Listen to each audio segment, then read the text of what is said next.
response to what happened over the weekend? They have not. We have been in close communication with them, as well as other partners in the region over the past few days. The Secretary has continued his consultations.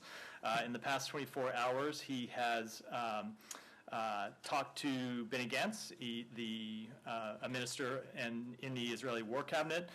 He has just in the past couple of hours completed a phone call with the Prime Minister and Foreign Minister of Qatar, Minister Al-Thani, and he continues to send the same messages in all of his conversations, which is we do not want to see further escalation of the conflict. Okay, and have you gotten any response that leads you to believe that the Israelis will heed your advice? I think I will let the Israelis speak for themselves about what decisions they will make. Obviously, these are their sovereign decisions, but we have been clear that we are committed to Israel's defense, but we do want to see, as you've heard multiple members of the administration say, no escalation of this conflict.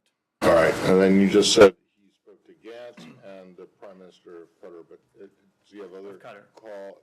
Yeah, Qatar. He has continued to make calls. I don't have any other calls to read out or announce at this point. Does he plan to speak to Netanyahu, or does he plan to speak to Gallant? Or I don't have any other calls to announce. He typically doesn't speak with Prime Minister Netanyahu by phone. As you know, the President usually handles those phone conversations, and he talks to the Prime Minister when we're in Israel on trips. Can you say, at the current moment, where we are right now, are your concerns still as high as they may have been over the weekend for escalation? They continue to be high. It's always tough to assign an exact percentage or say if they've gone up or gone down, partially because we have been at risk of escalation of this conflict really since October 7th, and it's been something that we have been working to avoid and something that we have been working to contain. And there have been various periods where the risk of escalation has gone up. Obviously, over the weekend, we saw the risk of escalation increase dramatically. And of course, the Iranians did escalate the conflict. This was clearly an escalatory act, the launching of 300 missiles and drones from Iranian soil directly targeted at the state of Israel. And so what we're going to continue to do is try to de-escalate the conflict. But as long as the war in Gaza continues, we're not going to be back at the place we were before October 7th. It is an ongoing process of trying to keep tensions in the region, to reduce tensions in the region and try to maintain as much calm as possible, knowing that there is an ongoing conflict that obviously exacerbates tensions in Israel and around the region. Okay. Last one. I just want to know if have any of these developments affected the Secretary's travel plans? No. He still intends to leave tonight for the G7 foreign ministers meeting in Capri and Italy, and be there tomorrow, Thursday, and Friday. Ben, I know you said they didn't give you any sense of what their plans are, but did they give you any timeline of when they might respond, hours, days? I'm just not going to speak to those private conversations. And as I said, those are really decisions for the Israeli government and questions best posed to the Israeli government. Has there been any exchange of messages between the U.S. and Iran in the wake of this weekend's? There has not been, and I've seen some false reporting about messages exchanged between the United States and Iran, reports claiming that we have delivered messages to them. There have not been such messages delivered. It's been days since we've communicated, since we've sent messages to the government of Iran. And I say that as a reminder of something we've said before. Oftentimes, the Iranian government has misled the world about either messages they've passed to us or messages that we have passed to them, and some of those reports over the past few days have been false. And do you have any plans to engage with the Iranian foreign minister when he's in New York?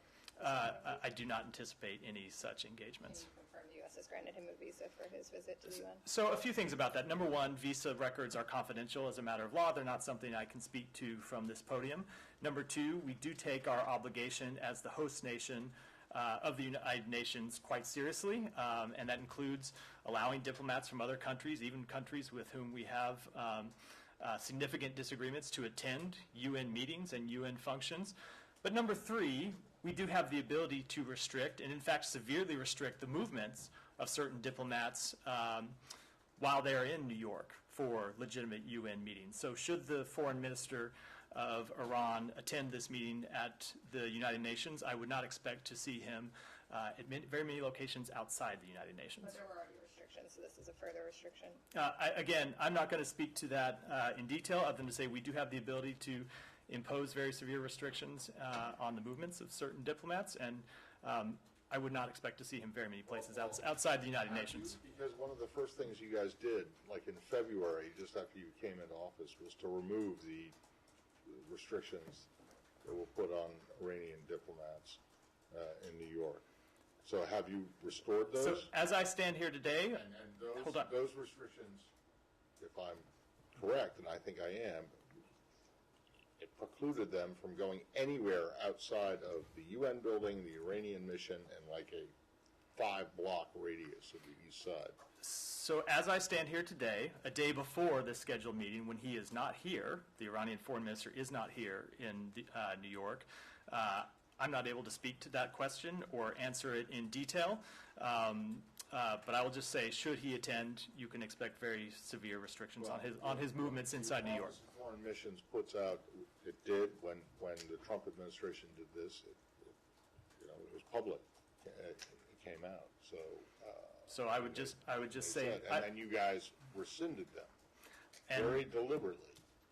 And I would say stay tuned, but I would not expect to see him, for example, snapping selfies on top of the Empire State Building should he travel to New York to attend this meeting. Well, how about snapping selfies on the East River at the UN building? Obviously, that goes back to the thing I said at the beginning, which is we do take our obligation as the host of the United Nations seriously. But we have the ability to impose restrictions for people to travel outside of attending United Nations meetings and, say, hotels and airports and such things, the ability to travel to and from United Nations meetings. Go ahead. Just to follow up on, you mentioned it's been days since you've sent any messages. So are you talking about, messages to the government of Iran? You're talking about the indirect messages that are sent through other countries, right? Correct. And when you say days, you mean this is before the attacks on the weekend, the last time that happened? I am not going to get into the detail. I'm going to try to go back to what has been our usual posture. As you recall, usually what we have done is not publicly discuss those messages. There have been a few times in the past week where we have communicated about these messages because we've seen the Iranian government mislead the world about what we have said or what they have said to us. So I wanted to make public the fact that we have not sent a message in the last few days, because I have seen this reporting about messages that we supposedly sent to them in the past few days that is completely false and is not true. But I'm going to get back to our usual posture of keeping those communications private. Before that begins, are there any messages you've received since the attacks? I don't have any further messages to read out. And is there a U.S. assessment whether, if in the event of an Israeli response, if as expected, the Israelis, or as might be expected, the Israelis strike in Iran itself, does the U.S. have an assessment of how Iran would react to that, and is that part of these discussions that the Secretary? I think that gets me into a double hypothetical, and I'm going to decline even to engage with the first part of that hypothetical question, let alone the second. I'll leave it at that. Thank you. The IDF is... What's that? The infamous double hypothetical. Keep it to one next time. Fair enough. The IDF's confirmed that they've eliminated a senior Hezbollah commander who was part of their coastal operations. Should we read that as in any way a retaliation or the beginning of something to do with Iran? And then I have another question from Gaza. So I'm reluctant to tell you how to read it or to try and provide any guidance about how to read it. I would note, of course, that Israel has been engaged in conflict and exchange of fire with Hezbollah back, well, obviously before October 7th, but in a significant way since October 7th.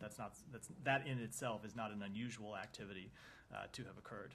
Thank you. And do you have any updates since yesterday on conversations with the Israelis about Rafah, their Rafah operation? Anything from them about a humanitarian plan on Rafah? And do you also have an update on the number of American citizens who may still be in Gaza who want to leave Gaza, including their non-American family members? So with respect to the second question, that's a good one. It's been some time since I've checked. I will take that back and get you an answer. I'm not sure if we have an assessment. For a while we were working to facilitate the departure of American citizens and family members, and we still are. But the demand that we have seen from American citizens and their family members has declined dramatically over time, as you would expect, right? A lot of people leave at the outset of the conflict, and then others make decisions to stay for various reasons. So the demand has gone down significantly over time. But I'll check and see if we have an assessment of the number remaining. And then in terms of a Rafah operation, I don't have any. We have not yet had the follow-on meeting to talk in detail about the government of Israel's plans, and we have still not been briefed in detail on their plans, either for a humanitarian evacuation or humanitarian considerations, or on the military side. Let me go here. I'll come to you. I'll come to you next, Jane. Go ahead. I want to go to about the Shifa hospital today. A UN team entered, and what they are saying is, what they are witnessing is horrific scenes. Yesterday, a mass grave had been discovered in the outskirts of a Shifa hospital that contains so many unknown bodies. Did you see these reports, and do you have any comment on it? I've seen the report. I don't have any independent assessment to offer at this time. I'd want to look into it in detail before I can offer any kind of reaction. But did you reach out to the Israelis? Are you opening an investigation on that? It's a mass grave. So again, we don't have American personnel in Israel who can open such an investigation or conduct any kind of inquiry. We don't have people on the ground who can look into it, what happened. These are the types of things we raise with the Israeli government regularly. With respect to this specific one, I have just seen the report, so before I offer any kind of detailed comment on it, I want to be able to look into it and confer with my colleagues about what any follow-up steps might be. My last question will be, any updates on how many trucks are entering Gaza now daily? Are they still at the 400 level? We have seen a significant increase in the number of trucks. Have gotten up to 400. Some days they've dipped back below. For example, late last week there were a few days during Eid when it was hard to find truck drivers, so the level of deliveries dipped. We have seen, however, a steady increase in the number of trucks that are going into Gaza. I would say it is not just the number of trucks, however, that we've focused on. It's also where the trucks are going, ensuring that they get into northern Gaza. As you heard me say yesterday, on Sunday, 65 trucks had gone into northern Gaza, and there were more planned for yesterday. I believe those trucks did move into northern Gaza. It's been ensuring that Ashdod port is open. It now is open for humanitarian deliveries. It's ensuring that bakeries, including bakeries in northern Gaza, can reopen. In the past 24 hours, we have seen bakeries reopen, which is important for getting food directly to the Palestinian people. And so with all of these mechanisms, we have been working to increase their capacity and make sure they are sustained. And we have seen improvement, not yet to the level where it needs to be, and certainly once it gets to that level, we need to see it sustained over time, and that's how we're going to judge things. But we have seen some steady improvement over the past 10 days or so. Yeah, go ahead. I said I'd come to Janie next, but go ahead. Vote to follow up, and then I'll come to you, Jan. On trucks going into Gaza, are these numbers based on Israeli figures? This is my first question. And secondly, UNRWA released a report today saying that there has been no significant change in the volume of humanitarian supplies entering Gaza or improved access to the north.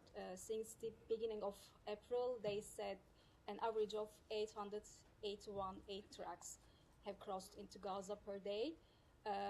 What is your assessment on this? It seems that, maybe Israel has taken some steps in this regard, but it seems it's not enough.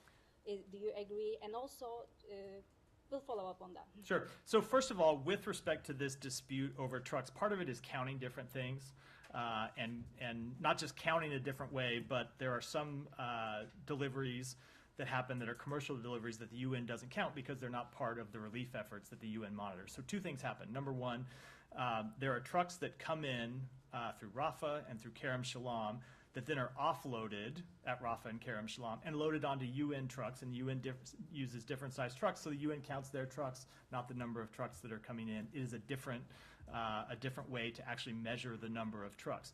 However, even that said, the UN number itself doesn't capture the entire daily volume because there are commercial trucks that are coming in some cases coming in directly through the north, through Erez, or are coming in through the 96 gate crossing that they opened, or are coming in through the south and are driving up internal roads, and those aren't counted, to my understanding, in the UN numbers because they're not being delivered through any of the UN agencies, through UNRWA or through the World Food Program or others. So the UN number does not count the total amount of delivery that goes in. That said, I would agree with the overall assessment that we are not yet at the level we need to be. Very much agree with that. But we have seen steady progress, and there are other things that are coming online. For example, this thing you've heard me talk about before, where there are trucks now that are making deliveries directly from Jordan, coming through Israel and then delivering directly into Gaza. That is happening. It's going to be increased as Israel makes certain improvements to traffic and clearing rubble and other debris that's blocking the ability to sustain further traffic through some of these crossings that have recently opened. So we've gone up. We see the pathway to going up more. We want to ensure that that's what actually happens, and that's what we're working every day to do. So that's a long-winded answer, I know, but it's a complicated question. Thank you. I appreciate. Some reports say that, quantity changed, increased, quantity of trucks changed, increased, but trucks are not fully loaded. Is this something that you also observe or raise with Israelis? I'm sure it is the case that some trucks are not fully loaded. I have a hard time kind of litigating this exact dispute where I'm looking at every truck that goes in. But I will say our humanitarian experts who are on the ground have seen an increased volume, not just of trucks, but of humanitarian assistance going in. We have seen that over the past 10 days. But that said, it's not enough. And it needs to continue, and it needs to be sustained. And that is absolutely what we are working on every day. Janet, go ahead. Thank you. Two questions on Israel and Iran. It was reported that the Director General of IAEA said there were concerns that Israel would attack Iranian nuclear facilities. What is your opinion on this possibility? Again, I'm not going to engage with hypotheticals at all, other than to say that we want to continue to avoid further escalation in the region. On Iraq? Well, just before we leave this, have you guys decided yet or made a determination about whether what Israel hit in Damascus was a diplomatic facility or not? We have not. We have not. So how long is this going to take? I can't answer that question. We're continuing to look into it. I don't have a timetable, but it's something that we need to gather enough information that will allow us to make an actual determination. You have no one on the ground in Syria. We have arranged, overtly, as I said to you when the last time you engaged with me on this question, we have a range of abilities, a range of ways to gather information. They're partner countries of ours who are on the ground. We have intelligence capabilities, obviously. And we're continuing to gather information, but we've not yet been able to make a determination. I get it, but you were pretty quick into condemning the invasion of the Mexican embassy in Ecuador. That was a very clear, well-established embassy. This is something that is taking a little bit more time to determine. That's not the question. The question was, what is it? Was it an embassy or a consulate or not? And it was very clear. In the case of the Mexicans. It's something that we're gathering information on, like 2 weeks. and we continue to gather information. We don't have a determination yet. Let me finish my second question on Iran. Certainly. What are the United States concerns about Iran working with North Korea to pursue nuclear weapons and ballistic missiles? Certainly, that's something we'd be incredibly concerned about. Stay in the region? Yes. Yeah. Who said yes? Back there. Go ahead. I heard a yes. I couldn't see it. Go ahead.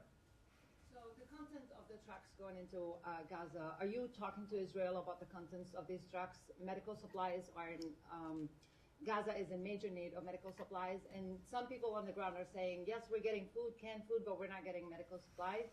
And one question about the West Bank. 2 Palestinians were killed in Israeli settlers' attack on some villages in the West Bank. Are you pressuring the Israeli government in regards to that, especially in light of Ben Gvir's open arming of settlers? So two things. First of all, with respect to your first question, we have been engaged with the Israeli government, and not just with the Israeli government, with our partner countries in the region, as well as the various United Nations agencies, about the importance of getting medical supplies into Gaza. They are very much needed, and there have been medical supplies going in, but not nearly enough, and it's been something that we've been incredibly focused on. We've also been working with those partners to talk to the government of Israel to make sure that items that are legitimate medical items aren't excluded from deliveries into Gaza, and that's something we'll continue to do. And with respect to the West Bank, we do remain incredibly concerned about the increase in violence in the West Bank. I put out a statement on that yesterday. We've seen tensions continue since then. We have made absolutely clear that the government of Israel has a responsibility to police extremist settler violence. It has the responsibility to hold extremist settlers responsible when they commit acts of violence. And as we have done in the past, if we don't see sufficient action, we are prepared to take actions of our own. But do you expect it to go out of hand? I'm not going to make any predictions about what will happen in the future. We're incredibly concerned.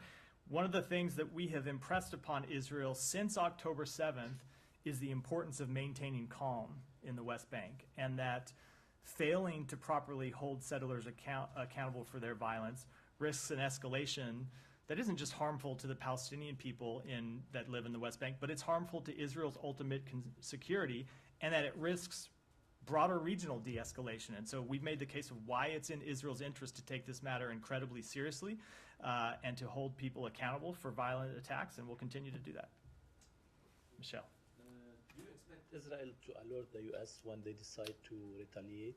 I'm just not going to deal with that hypothetical question. We are engaged with them closely about the need to avoid escalation in the region, but I'll keep those conversations quiet or confidential.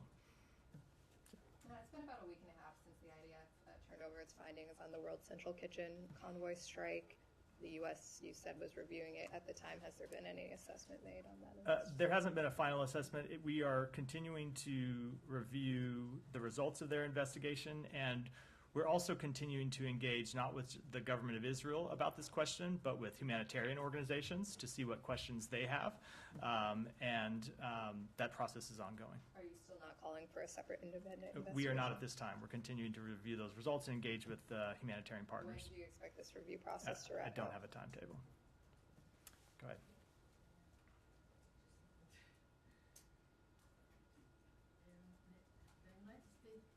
Emphasize it's unwilling to escalate the region, and at the same time you support United States support Israel, which occupied the Palestinian territories, and which is the main and direct cause of the escalation and instability in the region. Why you ignore this reason and you work in different direction? I'm sorry, I think I missed. Why do we ignore what? Why United States ignore this reason that the occupation is the main reason and direct reason for the escalation and the violence in the area? So first of all, I would say that it has long been our policy to see the establishment of an independent Palestinian state. That predates October 7th. But the pursuit of that policy has been something we have been engaged in vigorously since October 7th. You've seen the Secretary travel to the region to engage with Arab partners about putting on the table a real plan for normalization between Israel and its neighbors that would include a pathway to an independent Palestinian state and would establish real security for Israel. That said, and I think it's always important to emphasize this when this question comes up, as it has before, nothing that happened before October 7th justified the attacks of October 7th. And I think it's always important just to make that clear. Excuse me. Yeah, one more. I wonder if you heard about what's happened today in Maghazi camp in Gaza, the massacre, what's happened. And today, the most who killed are children and women today, this morning in Gaza. I have not yet seen that report. I'm happy to look into it. Alex, go ahead. Thank you, Rashid and Regina. I have different questions. Sure, go ahead. Thanks so much. Let me start with the question on the report that you guys have submitted to the Congress yesterday on compliance report on arms agreement. There's a line there saying that the United States continues to provide Russia with pre-launch notifications of ICBM and SLBM launches and notifications of heavy bomber exercises in accordance with proper agreements, obviously, which remain separate from New START. Is this a two-way road, and when last time this exchange had occurred? So, Alex, I'm going to make an admission here, which I have not read that report or am fully tracking the details. I'm happy to take that back and look into the report's language and get back to you on it. Yeah. I'm going to move to Georgia, if I may. I'll follow up on your previous comments. We were particularly directed to the Georgian Dream government, discouraging them from moving forward, but they did act anyway. But there are protesters out there, the second day in a row, they're trying to save the democracy. What is your message to the protesters? Do they have your sympathy? I realize I'm asking for bare minimum. So I'm going to say, first of all, with respect to that draft legislation, it does still remain draft legislation. And last time this draft legislation was proposed, we saw it take several steps forward, but ultimately not pass into law. And so I don't think we're at any point where we can make any predictions yet about what's going to happen. But I will just reiterate that we do remain deeply concerned about that law. And with respect to protesters in Georgia or anywhere else in the world, of course the United States supports everyone's right, everywhere in the world, to freedom of expression and freedom of speech. As you know, this is not the first time the initiators, same folks, are initiating this Russian law. And what is your reaction to those who believe that those initiators are acting in impunity while you're waiting for other shoes to drop? They are already taking action that you can't reverse if you act later. So, Alex, I would say, I would just refer you to the comments I made one moment ago, which is we have seen this legislation proposed before and not make it into law. It is still currently draft legislation. We've made very clear that we are concerned about it, and as it pertains to any possible steps, I'm not going to preview anything here. But I would say that is always the case, where we do not preview potential sanctions or other measures that we might impose before we do so. I can follow on Ukraine. I want to go our back and forth yesterday. I'm sure you have seen President Zelensky's comments yesterday, in which he made it clear that we can now see how unity can work truly 100%, and how almost 100% of Shaheeds and missiles can be intercepted. Frankly, Ukrainian officials don't really understand why is it that the United States is not helping them directly to prevent Russian attacks, at least targeting their energy infrastructure. So a few things. Number one, I saw the comments from the president, very much understand where he's coming from. I would expect the president of any country who is under such withering attacks to look for any way possible to defend his people. Fully understand that. Number two, I think it is important to note the context that we have an entirely different relationship with Ukraine and Israel, in that our relationship with Israel goes back decades, and in terms of a security partnership. We have had a decades-long security partnership with Israel where we have been providing them direct military aid, not just going back 2 years of a conflict, but for decades, and have had long, broad-standing communications between our military and the Israeli military that goes back decades. Israel is a major non-NATO ally of the United States. Ukraine is just in a different position in that we did not have that kind of agreement with them prior to the immediate months before this conflict. But what you have seen us do since this conflict is provide them with the equipment they need to defend themselves. And that includes, of course, air defense systems, Patriot systems, and other air defense systems that we have either provided the Ukrainian military ourselves, or we have sourced from other partner and ally countries around the world so they can defend themselves. And much of the reason that they have been able to successfully defend themselves against barrage after barrage after barrage of Russian attacks is because of those air defense systems that we have provided. Now, that said, you're right that we are not in armed military conflict with Russia, which is what it would require for U.S. planes to be in the skies over Ukraine engaging with Russian attacks. And we are not going to be in direct armed conflict with Russia. The President of the United States has made that very clear. I think it's in the interest of the American people that we not be in direct armed conflict between the United States and Russia, because we do not want World War III.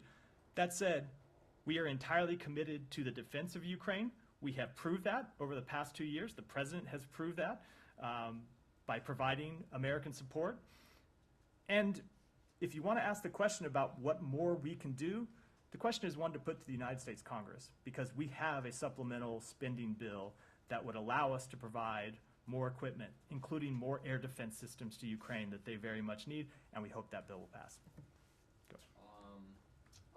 sanctions, do you have any update on reimposing Venezuela sanctions? The deadline for a decision, I believe, is this Thursday. It is Thursday. It's 2 days from now, the 18th. In my mind, I had it as tomorrow, but you're right, it is on Thursday. So we have made very clear, you saw when we allowed one of the licenses that we had given them with respect to the gold industry to expire in, I believe it was February. We made clear that there was another license on their oil industry that was set to expire on April 18th. We are 2 days from April 18th. We have made very clear that if Maduro and his representatives did not fully implement their agreements under the Barbados Agreement, we would reimpose sanctions, and I would just say stay tuned. Do you think he's been moving towards free and fair elections, which is part of that Barbados Agreement? He has upheld certain aspects of the Barbados Agreement, including setting an election timetable and inviting international observation missions. At the same time, you've seen him block candidates from the opposition from the ballot. So those are things that we take very seriously, and I don't want to make any announcements ahead of their time, but you should certainly stay tuned over the next few days to see what more we will have to say in advance of this deadline. Is there any concern that reimposing these sanctions could have some sort of impact or exacerbate irregular migration from that country? Irregular migration is something we continue to work on with our partners in the region. But I don't want to answer that question in detail because it sort of presumes a policy choice that I'm not ready to announce at this time. Yeah, go ahead. Last week there was a meeting in Mexico between U.S. officials and Venezuelan officials. Do you have any details of what was discussed there?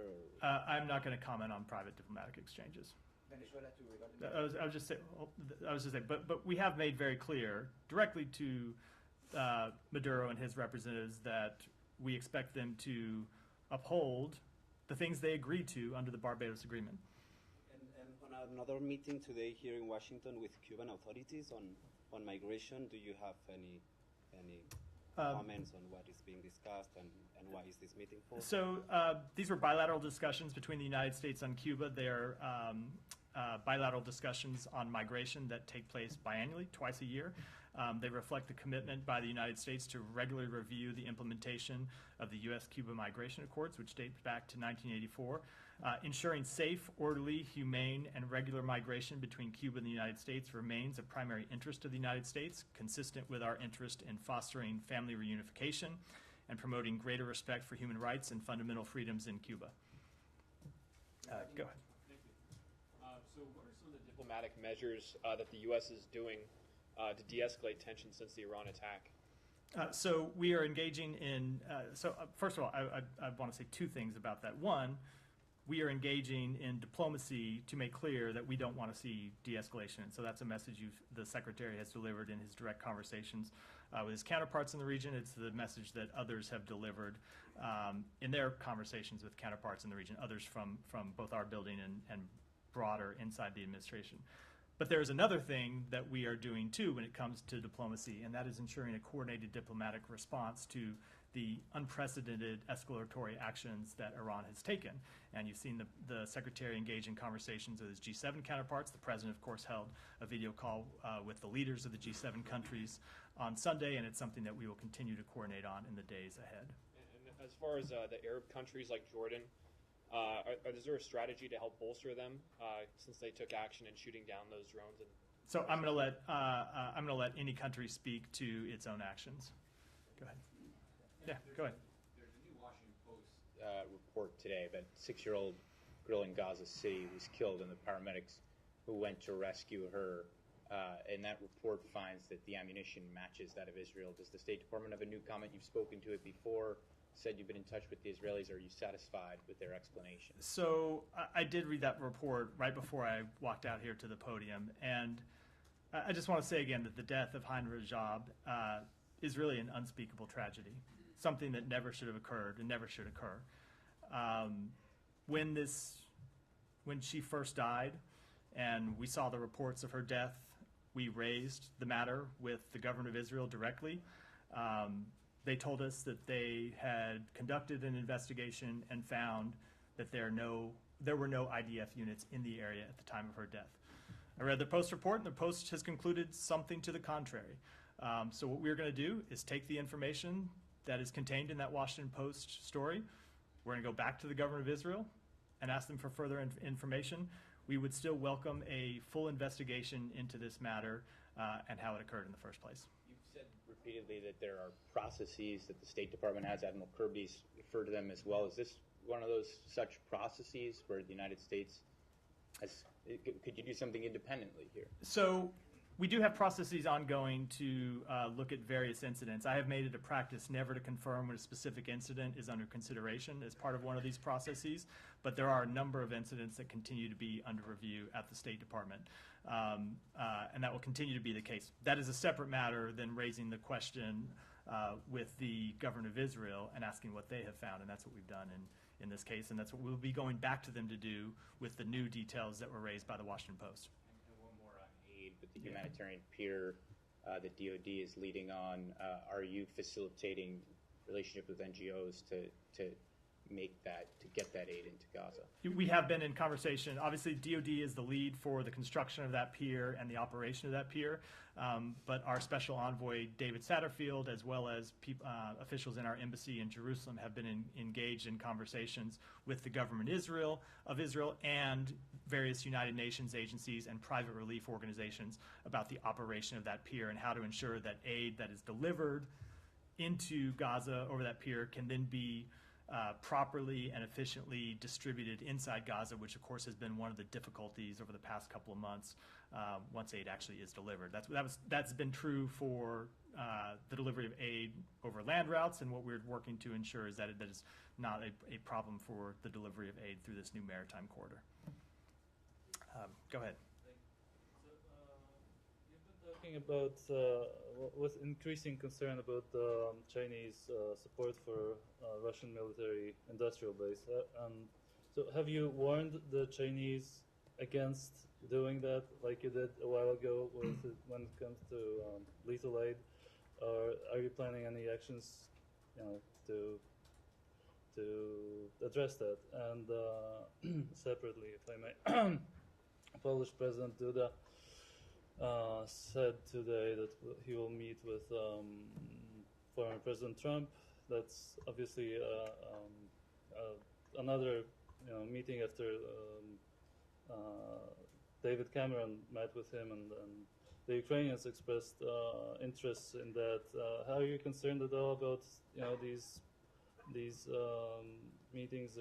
There might be some shadow diplomacy or something like that. I don't have any comment on those meetings other than to say that we have seen over the course of years of American elections where foreign governments engage with the nominees of major parties here, just as American diplomats and American leaders often engage with foreign opposition leaders. The Secretary has regularly engaged with the opposition leader in Israel. He met with the opposition leader from the United Kingdom when he was in Munich in February. So that's something that has happened over decades between governments of various parties in the United States and in other countries. With respect to your first question, remind me. Oh, with China. So we have long made clear to the People's Republic of China that we would have concern with any actions that they took to support Russia's war in Ukraine. And that does not include, that doesn't have to just be direct military support, but that we would be incredibly concerned about any steps taken by Chinese companies to reconstitute Russia's defense industrial base. And so what we have seen over the past months is that there have been materials moving from China to Russia that Russia has used to rebuild that reindustrial base and produce arms that are showing up on the battlefield in Ukraine. And we are incredibly concerned about that. And you saw the Secretary engage with NATO foreign ministers about that week before last. It will certainly be on the agenda when he travels to the G7 tomorrow to meet with G7 partner countries. And then the only thing I will say further about that is the Secretary does plan to travel to China in the coming weeks, and you can certainly, without getting too far ahead of those meetings, you can certainly expect that that is an issue that he would be expected to raise. Go ahead. Regarding Venezuela again, because we have seen that President Gustavo Petro from Colombia, he has been engaging with Maduro, for instance, last week, at the same time that the U.S. officials were meeting with representatives from the Maduro government in Mexico. He was meeting with Maduro in Venezuela. How important has been the role of President Gustavo Petro, and do you believe that he's aligned with the U.S. towards Venezuelan sanctions? Let me take that back and get you a comment. All the way in the back. Yeah. Can you provide any information or comment on the assurances that the US has given the High Court in London on the proposed extradition of Julian Assange? I would defer to the Department of Justice on that question. Is the US working on a possible plea deal in this case, and is that something that the Australian government has asked for? When it comes to plea deals or any other matters of ongoing cases, I'm going to defer to my colleagues at the Justice Department, who should be the ones to comment on that. Although I expect what they'll say is you can look to their court filings for any comment, but still what I have. Something that the US has been discussing with the Australian government? Again, I'm just going to defer to the Department of Justice. Go ahead. Sir, Pakistan has initiated discussions with the IMF over a new multi-billion dollars loan agreement. Pakistani Finance Minister is here and seeking U.S. help in terms of investments. Is U.S. supporting or can support Pakistan in these challenging times? So we welcome last month's announcement that the IMF has reached a staff-level agreement with Pakistan. We understand, as you said, the Pakistani Minister of Finance is in town here in Washington for meetings at the IMF and World Bank. Pakistan has made progress to stabilize its economy, and we support its efforts to manage its daunting debt burden. We encourage the government to prioritize and expand economic reforms to address its economic challenges. Our support for the country's economic success is unwavering, and we will continue to engage with Pakistan through technical agreements as well as through our trade and investment ties, all of which are priorities of our bilateral relationship. So Indian Prime Minister Modi and his Defense Minister have said in a campaign speech that the new India will not hesitate to cross borders to kill terrorists. They are kind of confessing to the assassination of Niger in Canada, Panu's murder to Hartlot in New York, and killings in Pakistan. Is this statement a concern for Biden administration? So as I have said before, the United States is not going to get into the middle of this, but we do encourage both India and Pakistan to avoid escalation and find a resolution through dialogue. In the past, the United States has imposed sanctions on individuals from foreign countries involved in assassination attempts here in the United States. But we don't see similar actions against India. What is the reason of this apparent relaxation? So I am never going to preview any sanctions actions, which is not to say that there are any coming, but when you ask me to talk about sanctions, it's something that we don't discuss openly. Go ahead. Thank you, Matthew. I wanted to ask about Qatar. It sounds like they have prior ties to Hamas. So does the Biden administration see them as a reliable mediator with Hamas now? So you have heard the Secretary speak to this on a number of occasions, and you heard the President speak to this after we achieved the humanitarian pause back in November that got more than 100 hostages out. We were able to achieve that in great effect because of the work that Qatar did to help us get those hostages out. Qatar has played an incredibly important role in helping get hostages out already, and they have played an incredibly important role in the back-and-forth negotiations with Hamas over the past few months to try and reach a further ceasefire deal that would get the remaining hostages out. So I would just say, with respect to Qatar, they have been a close partner in this process. They continue to be, and it is because of their work that we've already seen hostages come home. Do you feel like they've done the most they can do? They have done an incredible amount of work. Yes, they have done everything that they can do to try and get these hostages home, and we continue to engage with them. As I said, the Secretary spoke with the Prime Minister and Foreign Minister of Qatar earlier today to talk about the latest iteration of a possible hostage deal. And when it comes to the impediment to a hostage agreement, it's not Qatar, not Egypt, it's not Israel right now. It is Hamas. It is Hamas that has refused to agree to the deal that is on the table, despite the fact that it would achieve much of the things that they have publicly claimed in repeated statements that they are trying to achieve. Go ahead. I just want to follow up on a question I asked yesterday. Today, Reuters reported that if some Palestinian residents are expressing, in the West Bank, are expressing concern that they're expressing a lack of trust in the authorities meant to protect them. So my question is, they're saying that the Palestinian Authority is not protecting them. Does the Palestinian Authority have not only a right but a duty to protect them? And I'm talking about within the areas of their jurisdiction. So I would say, let me just answer this question. It's really the same answer I gave yesterday, is that we want to see the appropriate law enforcement authorities in those areas where they have jurisdiction to act. But ultimately, the question comes back to something I said earlier, which is the Israeli authorities, the IDF, have a responsibility to police settler violence and hold settlers accountable for their violence. And that's what we have been engaged with the government of Israel to encourage. Go ahead. We got to wrap up, so I'm going to go here and then wrap for the day. You have mentioned restrictions on diplomatic movements regarding the Iranian diplomats. Don't you think so it will let another dead end for at least diplomatic conversations? And please also mention... well, I didn't... Just repeat that last part again. I didn't quite catch it.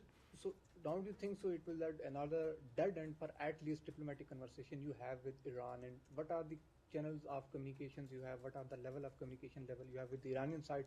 Because they have mentioned several times during these crises that they did inform the United States before this attack. So that is not true. First of all, as I said yesterday, that is not accurate. We do have the ability to send messages to the Iranian government, which when it is in our interest to do so. We have done that in the past. We've done that over the past week, although we have not done so in the past few days.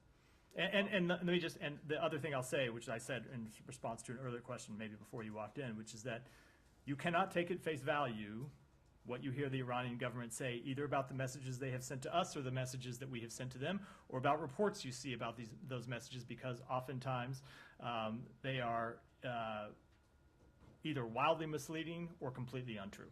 Then secondly, apparently it seems like what Israel did, it is unjustified to attack or declare diplomatic mission. Before this, Israel attacked many positions in Syria by claiming that Iranian airlines are involved in the weaponizing the Syrian. But this time, this thing pinched Iran to the direct engagement with the Israel. We have seen that United States initiated diplomatic efforts with its Western allies to halt Iran to strike back, and then to Israel to attack Iran.